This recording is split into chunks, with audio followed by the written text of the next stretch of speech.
Howdy, y'all, from beauty, sunny South Georgia, just south of Macon. This is a little lesson that I was going to put up on my other channel. Let me back this mic up because, wow, is that loud. This is a video I was going to put up on my other channel, my processor guide channel. And it's a lesson that is specific to blues players, guitar players primarily, obviously. We all know this, right? And I'm gonna this little example, this demonstration is going to be in A minor, right? We're going to do the A minor pentatonic scale. We all know it, right? And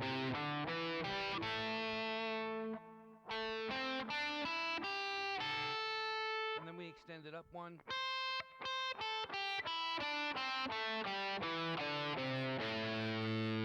Right? That's our basic pentatonic minor scale, A pentatonic minor scale. That's called the box, the pentatonic box, right? We all know it. We all learn it.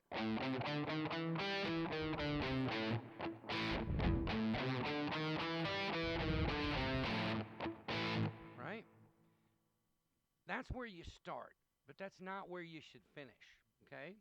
The way that, and this was not, I didn't take guitar lessons. I sort of taught myself. But after years of reading, tablature and music and all this stuff, I began to realize those guys that my heroes weren't using the box the way I learned the box. They weren't doing it that way. They were doing it something different. And it took a while to sort of figure out to nail down exactly what they were doing. And what they wound up doing is here's our A, right? 5th fret, E string, A.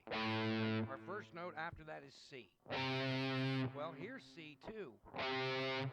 So what I realized they were doing was this. Same 5 notes.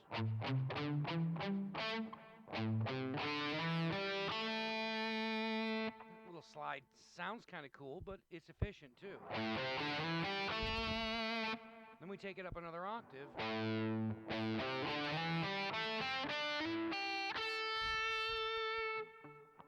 There's our A. And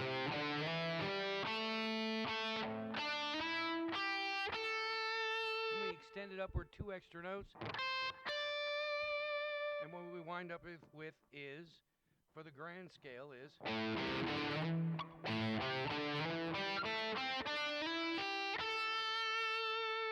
there's that pentatonic scale. Same thing, same 5 notes.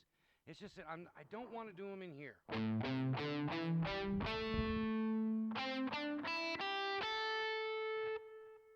That's handy sometimes. There's a little triplet exercise that I might post that involves the pentatonic minor scale in that specific box.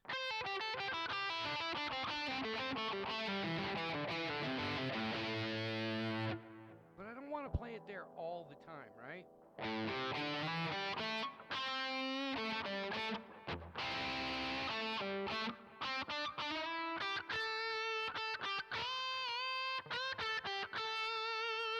See, outside the box, you can be a little bit more expressive, right? You can do cooler stuff.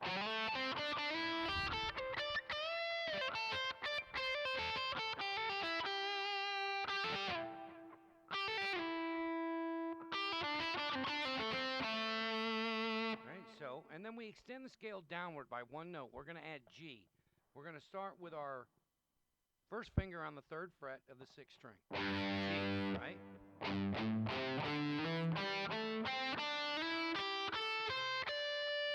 then up 1 more after that to the E.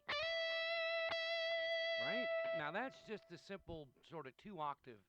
And actually, it's technically it's 2.5 octaves, right? We're starting down at the G. We're going up to the E, okay?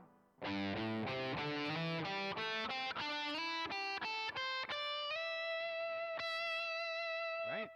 Now, that works better for me in the context of playing blues because it gives me more options for bending notes and all that good stuff. So, and here's the standard lick that we all know.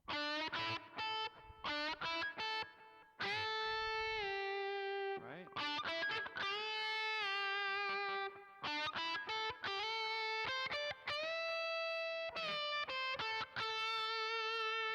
And again, that's just using the same 5 notes. I'm just playing them outside the box.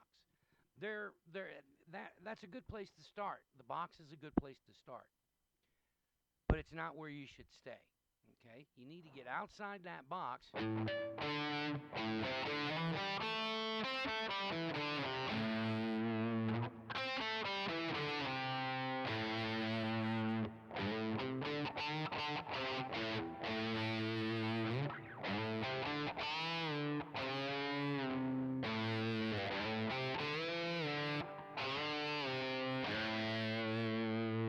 Bend in more places when you're not stuck inside that box. I was that way for a long time.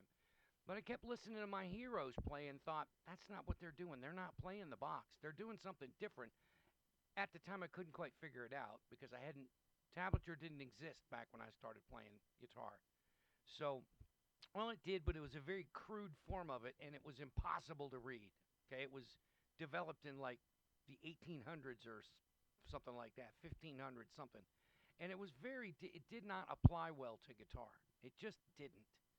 So, as the years went by and tablature got more refined, and it was everywhere, I started thinking about, you know, what that box could do and couldn't do.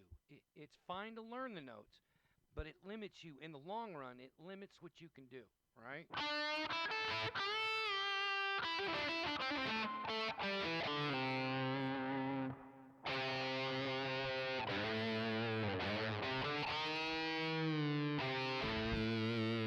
Same as this.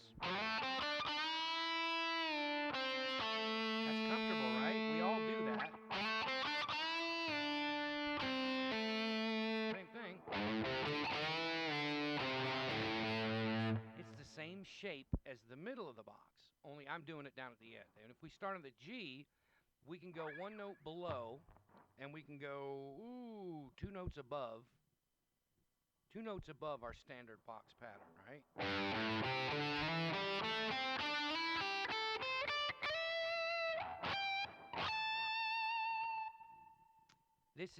It's imperative that you know your fretboard. More than anything else, you got to know every note on that fretboard. Accidentals included, sharps, flats, everything. You got to know this like you know the back of your hand. You have to know these notes. It's really important. I'm not saying you have to learn how to read music, but you should know every note on your fretboard, every one of them, because that's where. Now that's just in A. Now imagine that. Let's take that up to a B and see what happens, right? There's our root note for B. And there's our standard box. But let's do that differently now.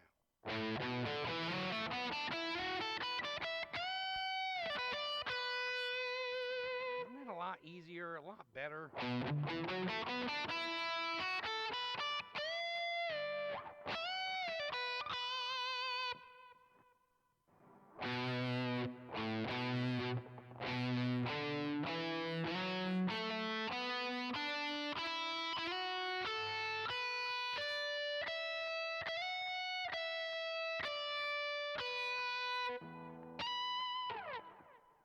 So much more fun. You want to try to extend the scale both upward and downward, right? It gives you more notes. There are only 5 notes in that scale. That's why it's called pentatonic. 5 notes. Penta meaning 5, tonic meaning notes. There are only 5 notes, so you got to do a lot with those 5 notes. You can occasionally throw in a couple passing tones, right, like this. This is a passing tone. Here's A. We'll do this again in A. Here's a passing tone.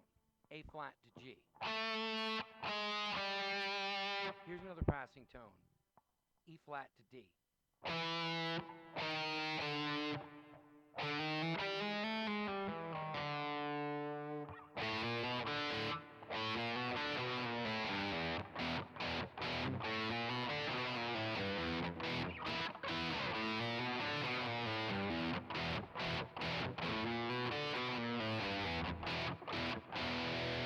Passing tones. I'm just adding extra notes in between the 2 standard pentatonic tones that I would ordinarily use. I'm just adding another note, so it's called a passing tone. I'm using it to get from one place to another, basically that's all I'm doing. So we call it a passing tone.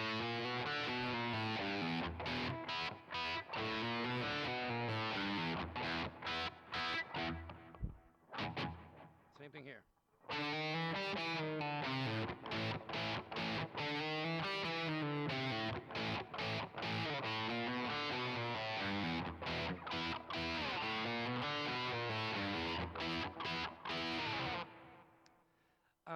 Open the box up. Don't get outside the box as soon as you can. If you're just learning how to play the blues, then that box is your best friend to start with. But don't stay there. It's a nice place to visit, right? But you can't live there. All right? You have to open that box up, and what it winds up doing is it allows you the opportunity to get more flexibility in your note choices and how you bend them and vibrato and all those things. If you can get outside that box, you'll benefit greatly. All right? Peace and happy playing, my brothers.